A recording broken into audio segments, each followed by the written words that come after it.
¿Cómo están, amigos? Paz y bien, y pues vamos a continuar esta comparación entre lo que Jesús estaba viviendo y, digamos, las profecías y costumbres y culto que el pueblo de Israel ofrecía a Dios, y cómo Jesucristo se va a convertir en la plenitud de todos esos gestos del pasado. Por eso es que San Pablo menciona que Jesucristo es la plenitud de todo lo que se había escrito en el Antiguo Testamento. El cristianismo finalmente es la plenitud de lo que el Antiguo Testamento mencionaba. Habíamos hablado de una comparación entre el Domingo de Ramos, cómo Jesús ingresó al templo a Jerusalén, y cómo es que también los corderos que iban a ser sacrificados entraban a Jerusalén. Eso hemos visto y hemos detallado en un video. Lo voy a dejar en la descripción del mismo para que lo puedan ver, o en la descripción del video.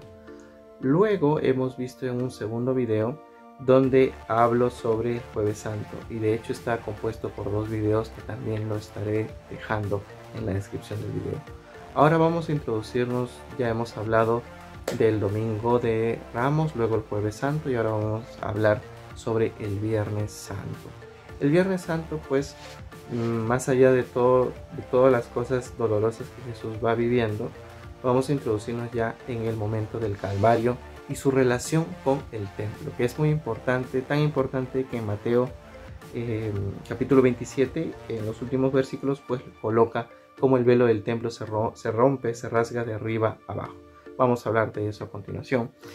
Es importante que vean los últimos videos, los que he mencionado, sobre todo el anterior, el video que habla sobre la copa que Jesús no quiso beber, porque justamente eso se relaciona con lo que vamos a hablar ahora. Cuando Jesús le imponen la cruz para que pueda cargarla, recuerden que se había encontrado con Herodes, y Herodes, junto con también los soldados, después le colocan encima una túnica blanca de una sola costura, de un solo cuerpo. Le pertenecía en primer lugar a la realeza, número uno, porque era Herodes el que se lo coloca. Ya después los romanos agarran una capa púrpura y le colocan encima, y de hecho también los romanos se burlan de él, mencionando que él es el rey, ¿no? Entonces vamos entendiendo que Jesús se entrega a la cruz en primer lugar como figura de rey. Luego hay que entender también que este tipo de trajes de un solo cuerpo, de una sola costura y con mangas largas, era solamente para los primogénitos. Para los que no eran primogénitos, tenían la ropa solamente hasta los hombros. Eran como que las mangas cortas, vamos a llamarlo así. Y en tercer lugar, ese traje de una sola costura también era utilizado por los sacerdotes para el sacrificio. Entonces Jesucristo, al ingresar al proceso de la cruz, se entrega como rey, se entrega como primogénito y se entrega como sacerdote.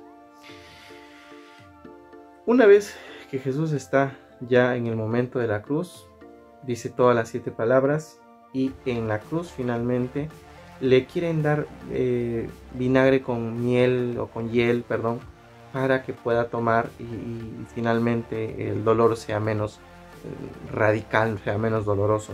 Pero después, al final dice: tengo sed, toma ese líquido y ya finalmente expira. ¿Por qué Jesús en la primera no lo hace y luego en la segunda ya acepta el vino?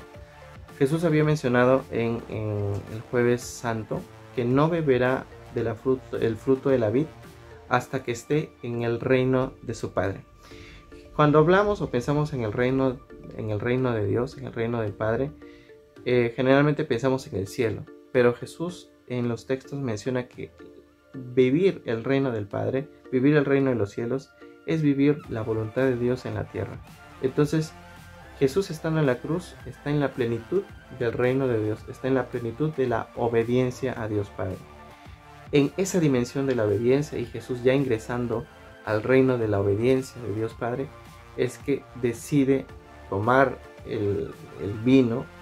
En la cruz le dan un hisopo y finalmente expira y muere. Entonces en ese momento es que el velo del templo se rompe de arriba a abajo. Y este es otro detalle muy importante. ¿Por qué? Porque el velo, que lo pueden buscar en Éxodo capítulo 26, versículo 31 hacia adelante, separaba el lugar santo del lugar santísimo. En el lugar santísimo estaba ubicado el arca de la alianza y solamente podía ingresar ahí el sumo sacerdote una sola vez al año para hacer el Yom Kippur, es decir, el día de la expiación, donde agarraban la sangre de todos los corderos sacrificados y eran echados con un hisopo en el altar.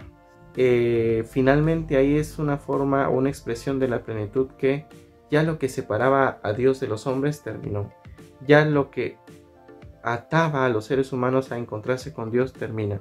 Y es que Jesús rompe el velo desde de arriba para abajo. Es decir, que es Dios quien rompe finalmente esa atadura y Jesús inaugura una nueva accesibilidad a Dios. Al romperse el templo, inicia un nuevo sacerdocio, acaba un sacerdocio antiguo. Inicia una nueva ley, la ley del amor, y acaba todas las leyes y normas del Antiguo Testamento. Jesús se convierte en el eterno y sumo sacerdote, y a partir de ahí, ya al haber una accesibilidad al Padre, ya el templo en la tierra que estaba en Jerusalén ya no tenía razón de ser. Se partió a la mitad y inmediatamente el templo donde todo ser humano se encontraba con Dios ya no era un espacio geográfico en la tierra, sino en el cielo. El cielo donde Dios nos espera se convierte en la nueva Jerusalén, en el nuevo templo de Dios, donde Jesús se convierte en el nuevo y eterno sumo sacerdote y nos garantiza y nos abre la accesibilidad a Dios Padre que antes no teníamos. Un dato curioso es que la razón del velo también era que recuerdan las muchas infidelidades y falta de confianza del pueblo de Israel, y por lo tanto Dios, Yahvé Dios, no quería saber nada del pueblo de Israel porque era un pueblo desobediente, que desconfiaba de Yahvé, etcétera, etcétera. Por eso permitía solo que el sumo sacerdote ingresara y pidiera perdón por el pueblo. Entonces era una forma de decir que Dios ya no quería saber nada porque estaba decepcionadísimo. Bueno, cuando Jesús fallece y se rompe el velo, es una forma en que Dios dice: voy a empezar a ver a las personas, pero ya no veré o ya no me, escandalizaré de sus pecados, sino que en ellos veré el sacrificio de mi Hijo. Y es que ahí se instaura una nueva alianza, se termina una y empieza una nueva. Así que amigos, les dejo este detalle, y es curioso que el Evangelio menciona que el velo se rompiera de arriba para abajo, dando a entender que era Dios el que terminara ya esta alianza anterior, donde había un culto, donde había un sacerdocio, un sumo sacerdocio, donde había una forma de interpretar las escrituras, una forma de aplicarlas, una forma de entender o acercarnos a Dios, e inaugura una nueva en Cristo Jesús. Así que amigos, les dejo esta reflexión, paz y bien, y continuemos viviendo la Semana Santa.